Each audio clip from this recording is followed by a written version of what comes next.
Retour en juin 2022. La commune d'Etterbeek et la STIB s'accordent pour limiter les nuisances sonores générées par les travaux sur le site Exobois. Ce site est l'un des seuls accès en plein air de la région directement relié au réseau du métro. Un procédé privilégié, notamment l'utilisation de grands sacs pour décharger le gravier.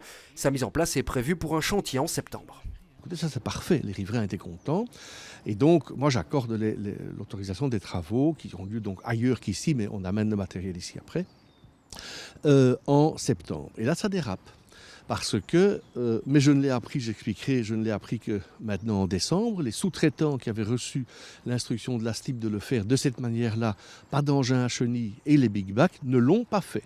Le bourgmestre d'Etterbeek décide alors de ne pas accorder de dérogation pour le chantier nocturne suivant, mi-novembre. De son côté, la STIB, estimant qu'elle n'a pas besoin d'autorisation, notifie qu'elle entreprendra tout de même les travaux.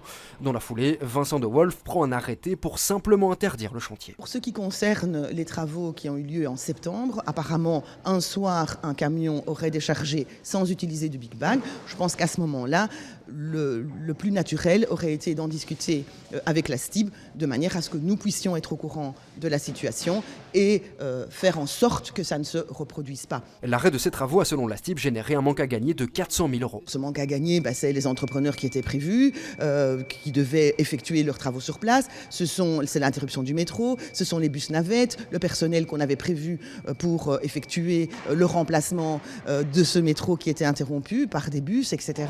Des dépenses d'argent public inutiles donc. La ministre de la Mobilité, Elke van den Brand, rejette la faute sur ce report imposé par Etterbeek. Alors écolo utilise ça, sorry, mais pour en faire une querelle politique, pour essayer de dire que j'ai fait dépenser de l'argent public pour un caprice, c'est scandaleux. C'est assez odieux, j'ai jamais vécu ça en 30 ans de politique. Fin décembre, lors d'une réunion commune, les deux parties sont finalement tombées d'accord. Les travaux devraient avoir lieu dans les environs du mois d'avril pour mettre fin à ce bras de fer.